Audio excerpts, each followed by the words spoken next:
Hello, everybody. Once again, I'm Limcrafton Jr., aka Zorvalchan, Less Than Guru, and today I want to talk about my optional category. So, Palladium First Edition did have a few handful of optional occupational character classes, and they are things that just kind of didn't fit into the other ones, and they kind of include the peasant and the merchant and things that aren't typical adventuring things. So, even though your entertainers might not be made for adventuring, it's a lot easier to see them as becoming adventurous, where your farmer probably not.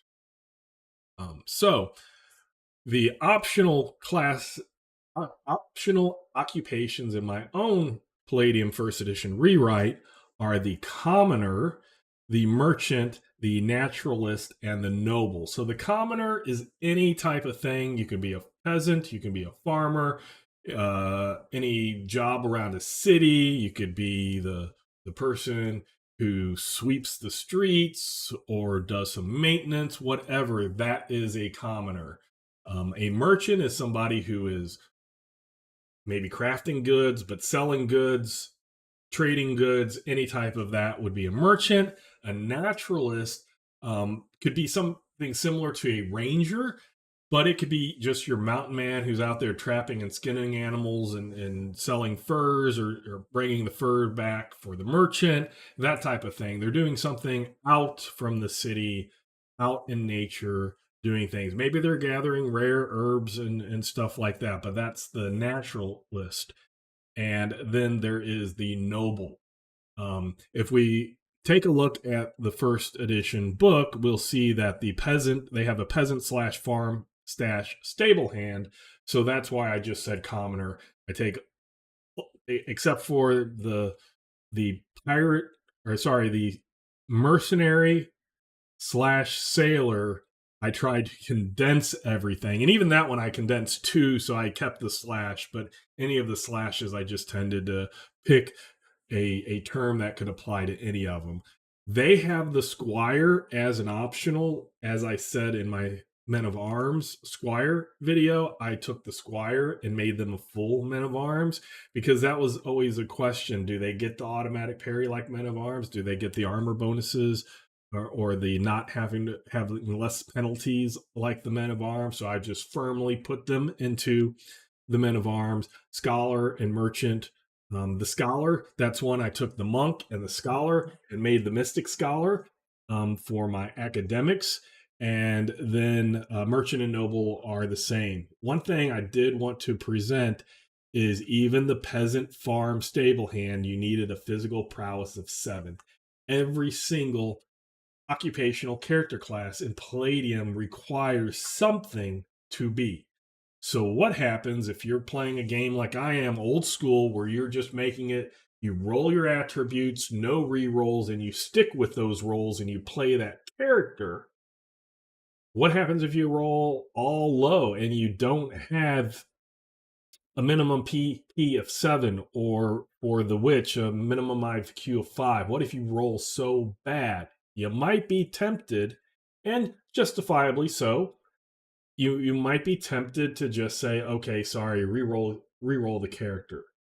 But I really wanted to stick with the old school. You gotta play with what you roll at least one time. And that's why I have the commoner has no attribute requirements, because you might have people out there that are farm hands that don't have a PP of 7. You might have a stable hand that doesn't have a PP of 7. You might have a guy sweeping the street that doesn't have a PP of 7. So I did that as a none. And once I go into these occupations, you'll see things that I changed. So we go into what can you do with the character points, because I've been talking about that at the beginning of most of these occupational groupings.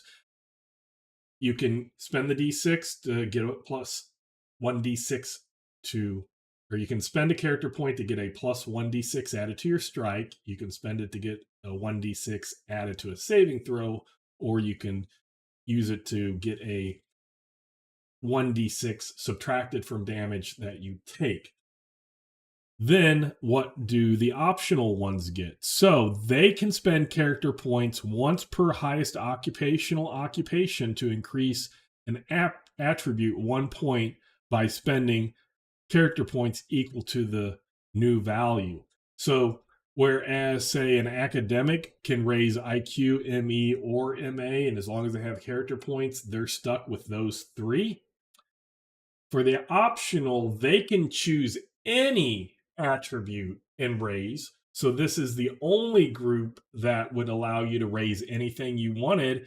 And if you started off there at that low commoner without being able to be something or not being able to be the occupation that you want to be, every level you can use the character points to raise something and then become an occupation.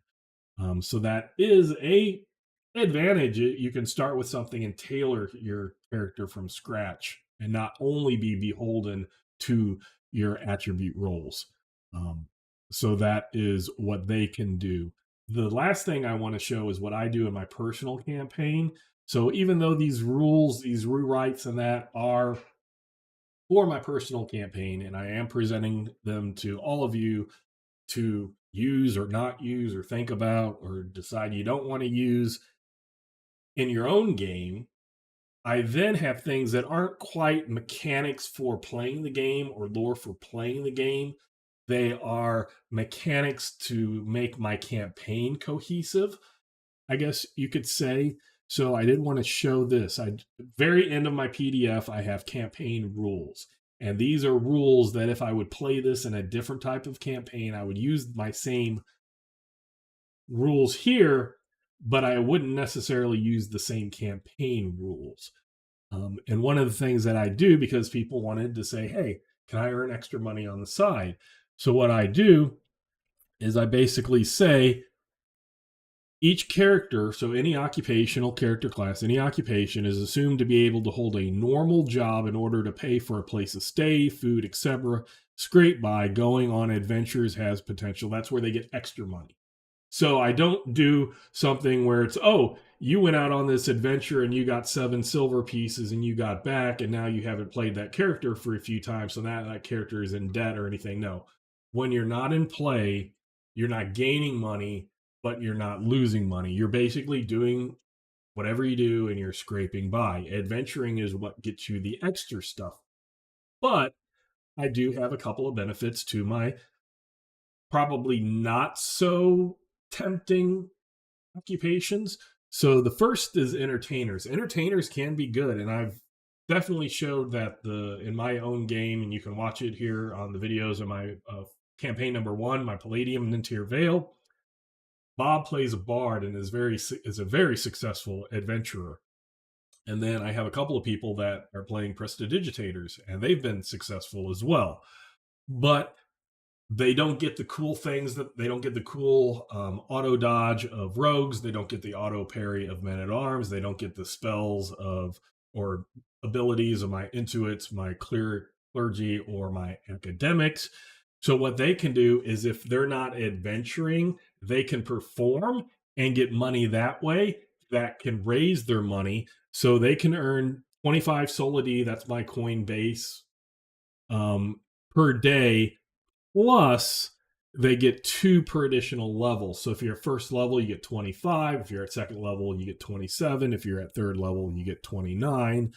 And that's a way that if they step away from adventuring for a while, they can earn money. And then with my training program is if you're earning experience in game, that's fine. You can use that to advance. But say you have a lot of money on a character and you just want to set them aside to get to a certain level and let game time go, you have to pay for that training. And that can be direct training from a trainer, a mentor. That can be buying supplies that you need, buying a place you might need to learn how to do things, checking things out in the library, whatever those things are that you might need away from adventuring to learn a new profession or to increase your own profession without using your stuff on adventures. That is a monetary value equal to the experience. So if you need 500 more experience to get to the next level, but you want to set the character aside, I say, okay, every day you can pay 25 gold or 25 solidi, and then you get 25 experience. So, what this allows entertainers to do is they can set to the side and they can gain a bunch of money, and then they can take that money that they can gain and they can trade it, or they can buy things, or whatever. So, it gives entertainers a little bonus. Then, for the optionals, and that's what we're talking about mainly, the optionals, their big benefit is what they do is to make money is also what they do as an occupation. So the farmer, he farms and he gets money from farming. The merchant, they trade goods, they get money, and they're also earning experience. So they gain experience and money every day, that they are away from adventuring. Again, you're probably making more money adventuring, and that's why you're making a character. But if your character is in town, these are the best for still advancing. And also, that gives those people who roll really bad stats and can't be anything except for a commoner, it gives them a it makes it so it's not so dreary. They have a brighter future ahead. And how many stories are there from Lord of the Rings, to the Wheel of Time, where you have a quote unquote nobody who becomes an important figure in legend in the game. This allows that type of thing to work. Also, the noble. How many people actually want to be a noble and they put it in their backstory? Here, I say you choose the noble class and you work your way up through that. That's how you do that story. There's basically no backstories, or it's very short. You create your character story. And if you want to be a noble that becomes a hero, or you can say noble and I've lost it, but then you choose the noble. You don't go choose to be a mercenary fighter and say you're a noble. You choose a noble, you become a mercenary fighter in my game, old school style that we're doing here. So I did want to present that as part of my campaign rules. These are the rules that if I wiped the slate clean and started something else out that wasn't in the current setting, I might adjust these a little bit more. But my main book, I would keep the same. It's done. I've spent 2.5 years doing this rewrite, and I'm very happy with where it is now. Having said that, I'm Liam Crafton Jr., aka Zorgalchan, less than Guru, and until next time, I will catch you later.